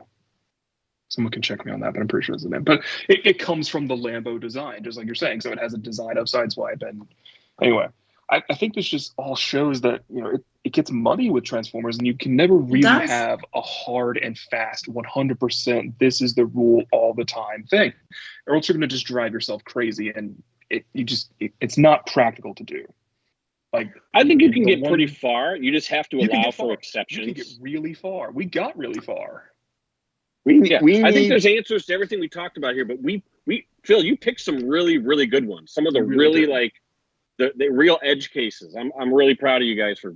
I'm still noodling over awesome. Mid 15 Grimlock because, how much of the design does that get? I think it's 50% of the design circle, no percent of the character circle. No, I think his character. I think he's got parts of the character. It's not parts of it. He's the dumb muscle. It's close, but it's clearly not. It's clearly not another iteration of G1 Grimlock. Right, it's not. Well, then what's the Cyberverse one? He's like a tea-sipping dainty guy. I don't know. Until he turns into a dinosaur mode, and then he becomes this brainless destruction machine. Yes, suddenly. I say RID Grimlock. RID Grimlock. It's the RID version of Grimlock, but it is an expansion of the whole bubble of Grimlock. So to bring us back home, Anna, I don't know what to do about Slipstream. It's hard. I really don't. She is on the edge of all those bubbles. I just think you put the 9-year-old sniff test on Slipstream, and the 9-year-old's going to say that's Slipstream. I hope that 3D kit that you and I were talking about earlier, that's being bandied about in the Transformers 3D printing Facebook group, gets kind of produced, and we can get that for our Slipstream. Me too. I hope it's easier to get. Yeah, because like the designer said he is going to sell it, or they are going to sell it on Colts 3D, but they said that they weren't going to produce it themselves. So can someone produce it for us? Because it would be nice. I just want to back up a few minutes and just clarify. The 9-year-old sniff test is not about going around and sniffing 9-year-olds. So just please don't do that. Yeah, don't do that. But I was just, and they will smell. They're not like at the full, like, dude, you need to, get some deodorant, but they're close. Since this topic was a bit my idea, I wanted to have an admission that I've kind of come to. I've drawn a line that I never really thought about before, because I have an RC collection, right? I have a shelf, normally would be behind me if I wasn't in the process of moving. I have an RC shelf. There are no blue characters on that RC shelf. There are no blue. There's not a single blue figure on the shelf. There are some black ones. What about There's a white couple. ones? There are some white ones. There's some black ones, some white ones, but the blue one is not there. The blue one is in the collection, but she's somewhere else. She's not in the RC collection because she's an entirely different person in my head, even though she probably definitely passes Christian's 2 out of 3 rule. What about that pink repaint? I don't know. Then? What about that one? The which one? Oh, the pink repaint? Okay, wait. I want to dig on this. Why? Why do I think it passes your 2 out of 3? No. Why does the blue one not pass it for you? Why does the blue one not hang out with the rest of your RCs? Because it's no version or connection to G1 RC for me. Okay. I don't see them as connected. But then when I started to question myself on it, I was like, but what makes an RC's personality an RC? Right. I came down to honestly, from the original depiction, so I was recently reading my old Marvel Transformers universe, right? The character profiles, and I read her original character profile, and it mentioned her being a badass warrior, right? And Blue RC, badass warrior, right? Definitely fits that with a motherly complex for certain characters, right? Okay, original RC does that for Daniel, but Blue RC does it for Jack, right? Like, she becomes a motherly figure for him. So really, the characterization's there. Pantheon of alt modes. And that I don't agree with, but Car and Bike, they're not related enough. But the design isn't there. The characterization and the name are both there. So it's 100% name, and I guess it's the similar situation with Grimlock for me, that it's like 50%-ish of that characterization circle. I think she's further than 50%-ish, because Probably honestly, further. the only characterization I don't think that really matches with G1RC is she doesn't have that ultra femininity that they push on G1RC, which was just the hallmark of the 80s that wasn't there when Prime came out. Like, you didn't have to push that femininity on her anymore. Call it 75 then is 1 point is 1 3/4 out of 3 enough. Well, I think so. I think for because you, the we answer is resolve no. it as 1. But I think how- it should be 2 out of 3, but it doesn't fit for me. She doesn't go. How similar is IDWRC to Prime RC? How similar is IDWRC to Prime RC? Well, she's got the car mode of G1 RC. She's got the name of G1 RC, but also the name of Prime RC. And then the warrior persona is definitely there. Oh man, that's a whole other thing, Phil. That's all this time we've been assuming that the archetypes originate in G1. I don't think you can do it between other versions. Yeah, that's stretch. I just feel like as much screen time as RC got, she got the warrior, a little bit motherly personality, but it was sort of a muted personality, I think. I think IDW and Prime both expand what RC is rather than restart it. Yeah, for sure. For sure. They just went a different angle with it. They took it a different interpretation. If you were asking me, Anna, I would include Prime RC and an RC, collection. I also would. But it's so funny to me because every time Christian or Phil has been like, but it's the color. It's the color. I've just been like eye roll. I've been like eye rolling so hard. I've been like, guys, don't mix this with the color. But then with the RC, it's like, yeah, but that one's blue. She doesn't go on the pink robot shelf.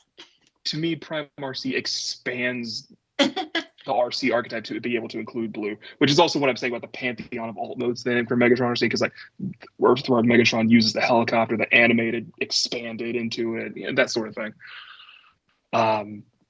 Yeah, that's wacky though, because color is a really big important part of this, and that doesn't have it. But that's where I think we come back to we talked about this, that the design circle has its own sort of subdivision. Yeah, you got to divide it in sections. Yeah, we talked about the alt mode a few times. No one argues that Alternator Shock Blast is not Shockwave. Yeah. But he turns into a car. It's like sometimes the alt mode does not matter at all because it turns into something that has even the head sculpt. Well, the head and then you do your fourth wall context in a different way there. Alternators is all about being the car. So you're fitting things onto that instead of. And he had the laser hand. And he had the laser hand. The CPU hand. And he had the monocular. And the mono eye. Yeah. Well, again, that goes back to the Alternator Grimlock. Same thing. Yeah. He came with a sword. He had the Grimlock head. He had the Grimlock colors. That's a Grimlock. There's enough matching design elements. Something. Shockwave in Animated did not have the gun hand at all, right? No. He could hold the cannon like it, but no. Yeah. But yeah, he just had 2 claw hands, But he was character and name. I have one. I guess I'm just saying, one of his, in my opinion, most iconic features was missing, but it was okay because so many other parts were still spot on. Yeah, I have wondered why later Shockwaves have not incorporated the long arm stuff. I figured that would be part of it from then on. I think that's good as a one-off. It'll come around. I think that was good as a one-off because that's what made him unique. That's what made that character specific. So it just pushes it farther outside of the G1 circle, but still lets it be its own person. Yeah, because Transformers is a lot better when it gets creative. Right, when they just go for the straight homage stuff, oftentimes we find those stories really boring. When it's just this is just a G1 homage. Okay, yay. We tend to enjoy it more when they actually push the envelope a little bit. And I like the idea of Shockwave being a spy master versus the mad scientist. I don't know, both roles fit him, but I feel like the spy master thing was new and unique that we hadn't really seen or hadn't seen that extensive of uses. Obviously, Laserbeak, good spy, and with Soundwave more the spy master in G1. But anyways, I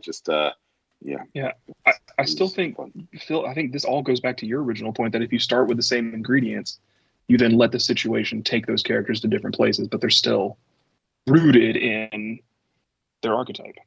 Yeah. I really love this topic. I think we're just going to keep going around in circles with various examples. So we probably need to cut it now. So here's an idea Should I do have. reverse. Here's a quick idea I have that I think would be fun. Okay. We do a jaywalking Billy on the streets at Transformers cons and like hold up two characters and say like, are they the same to random fans? Yeah, we could do that. Yeah. Oh, I would love that so Let's much. do that. Especially if you get Paul- a group, of like 3 or 4 fans that are friends together, and you throw that in front of them and just watch them start to debate and argue. You I know was gonna say, that could be BotCon really is entertaining. coming up, Paul. Yeah, That's true. You're giving me some real social experiment vibes. yeah. Ideas We right now, could Phil. we could book a panel at Baltimore and do it. Be like, move to this side of the room if you say that they're same. Move to this side of the room if you say they're different. Oh, Dude. that's fun. This is a great idea. Just cut. Yeah. Don't let everyone know. Yeah. Let's cut it here, Lucas. I'm sorry I'm taking your hosting job here. Oh, I no, hope you that's don't take quite offense all at that. Cut it here All from right. the live stream. Yeah, there Go we go. All back in right, time. guys. All right, we're done. We're done. We've ended. So there you go. Yeah, this was super fun. Thank you, Anna, and thank you, Paul, for coming up to this topic and inviting me to do it. I had a lot of fun. Yeah. This is fun, yeah. You can almost make like a game out of that, you know? You could. You really could. Like, you know, once every 4 months or something, just like another episode of who's fucking right and who's fucking wrong. Will it blend, but not with a blender? Does I it do archetype wanna it? Yeah. I was gonna say I do want to mention book club this week. So Sunday night. Christian's at favorite 9:30 comic book. What? We're doing God, what's my Christian's favorite comic Devil's book. Due, G.I. Joe versus Transformers? That's pure Transformers. Did we not cut? Oh yeah. All right. Your favorite comic, Treads and Circuits 1 and 2, Christian. IW2 I records. like Treads and Circuits more than anything I've seen from Skybound. Woo! Wow. That's there you Skybound. go. Because if you go back to our Treads and Circuits episode, Christian was just throwing poop all over it. He was like, oh my Skybound God. works. Ew. Awesome. Yes, that's our book club this week, is we're going to do Treads and Circuits for the next 2 weeks. Oof. It'll be fun. It's actually a really meaty comic to talk about, even though in the end I think I hated it, but there's a lot Yeah, to talk I about. remember in it. watching you guys microcasters. There was not a lot of positivity around it. The first 2 issues I was real excited for, and then the second 2 issues I was also throwing poop at it. So There you Join go. the poop throwing on Sunday night on Discord. There you go. Yep. Show up and tell them what you think. So anyway, well, thank you everyone for joining us. It was a lot of fun. And we will see everyone next week. good night.